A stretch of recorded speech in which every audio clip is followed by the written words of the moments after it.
Hi everyone, Dr. Erica Lavella here, co-founder of Art of Bariatrics and coach of the Art of Bariatrics method.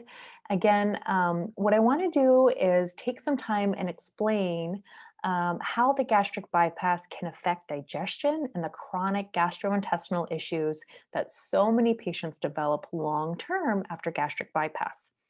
I'll start with the caveat that I think the gastric bypass is a wonderful operation. It has a reversal rate of type 2 diabetes of 50%, meaning half of participants who have had gastric bypass that had type 2 diabetes, 50% of them long term are now in remission and considered cured of type 2 diabetes. There is nothing else in the medical literature, not even diet and lifestyle alone, that can do this. So I am a believer in the gastric bypass. Does that mean that it's the right surgery for everyone? No. And that also means that there is a lot of fine print and sort of conditions associated with the gastric bypass. And so that's what I'm hoping this video will help shed light on, are these conditions. The big condition that I want to talk about today is SIBO. SIBO stands for small intestine bacterial overgrowth. And it's estimated that 75% of gastric bypass patients develop this condition within months after surgery.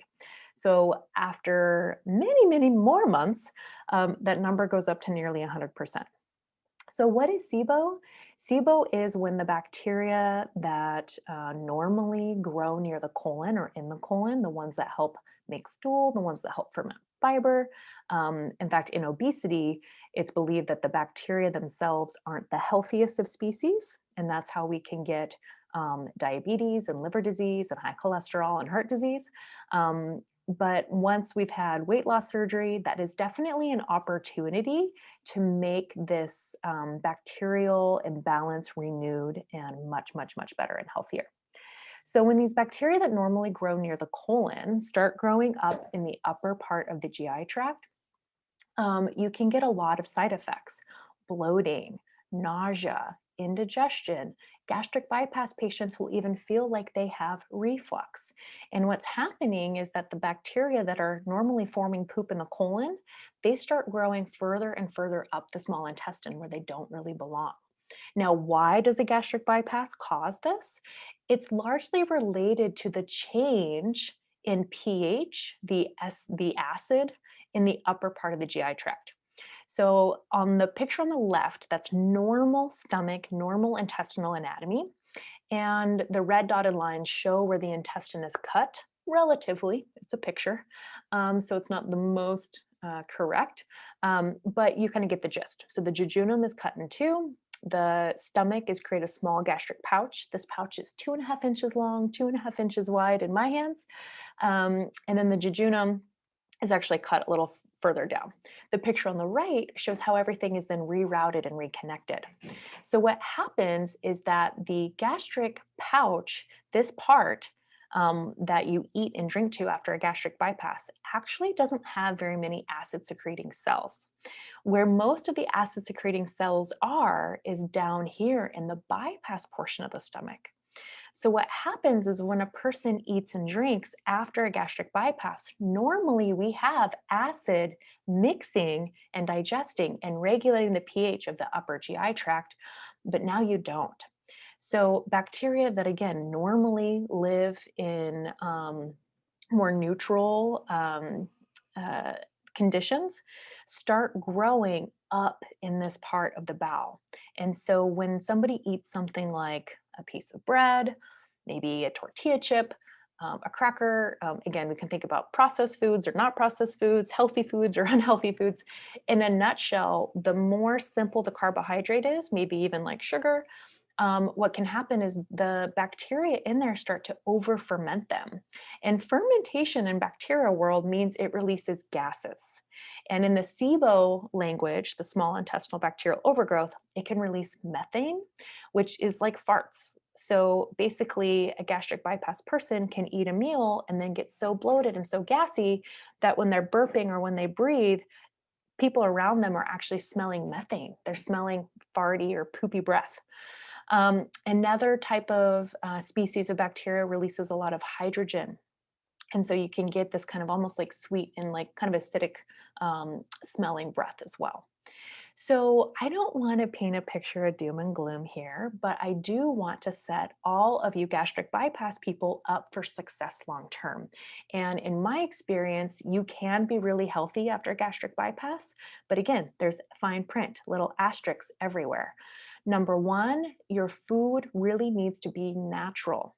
So you can still eat whole grains. I love bulgur, been eating a lot of bulgur this week, wheat berries, quinoa, um, farro, freekeh. I mean, there's literally a lot of different whole grains. And if you're curious how to incorporate whole grains into your diet, look no further. Art of Bariatrics method here, ladies and gentlemen. We are pros at this gut health stuff. So eating lots of whole grains, and again, not lots, but eating whole grains regularly. Beans, so black beans, pinto beans, chickpeas. Again, there's lots of little beans, lentils, and legumes. Again, you don't have to eat a lot, but by eating those foods, those are natural slow carbs, complex carbohydrates that takes a while for your body to digest, meaning that they'll get further downstream and make contact with the right bacteria at the right moment. So diet is really helpful, eating the right kinds of fiber, not overdoing it on soda, chips, crackers, cookies, right? Processed food that comes in boxes. That's really what we're trying to avoid. And drinking lots of water and herbal tea. Sugar is another thing that gastric bypass people have to be really mindful of, because when the bacteria start growing where they shouldn't be, yeast can also grow where they shouldn't be. And that can also contribute to a lot of these chronic inflammatory symptoms, arthritis. In fact, gastric bypass is associated with an increased incidence of autoimmune disease. And again, gut health expert here, I've read lots and lots of literature that clearly map out the link between gut bacterial imbalances and your immune system at the gut level, cross-reacting and then creating systemic inflammation. This is now scientifically proven to be the connection between thyroid issues, diabetes issues, PCOS issues, etc. So when I speak about the Art of Bariatrics method, and we are talking about weight regain and all these long chronic issues, trust me, we got your back. We know what's going on here with this gut health stuff. The other thing that gastric bypass patients can do to really help mitigate the growth of this SIBO-like process, which is nearly a guarantee if you have a gastric bypass, is to take probiotics. Now, in our methodology, we talk about prebiotics, which is the foods, the whole grains, the lentils, the beans, the fruits, vegetables, right? Nuts and seeds. The food is the prebiotic. The probiotic is the species themselves. And when it comes to gastric bypasses, the literature really supports broad spectrum probiotics, not just the ones that you get in yogurt. So many people are like, oh, I'm eating yogurt. Not all yogurts are created equal. Again, working in our coaching program, we'll be able to set you straight there with that. But also, a lot of people develop lactose intolerance after a gastric bypass because digestion is so changed. So maybe a dairy-based yogurt isn't the right thing for you. Miso is a wonderful probiotic.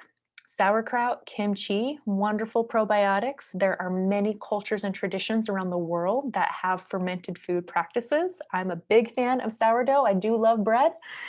Bread can be eaten in moderation after a gastric bypass, and you should absolutely be eating traditional sourdough because of this added benefit. The fermentation, the bacteria actually do most of the digestion of the gluten for you. You just got to be really careful with spiking and lowering of blood sugar after gastric bypass. Again, if any of this is speaking to you, contact us. Our coaching program will set you straight. So the probiotics that I recommend is something that we save for our coaching program. Just know that broad spectrum probiotics are the best, and you want many different species, bacillus species, lactobacillus species, and even Saccharomyces. I hope that you guys enjoyed that, and I hope that if it spoke to you in any shape or form about gut health, chronic abdominal pain, bloating, fart smelling, burps, etc., and you need help, I think I can help you. Join our coaching program, click the link in our bio, etc., etc. Art of Bariatrics is here for you.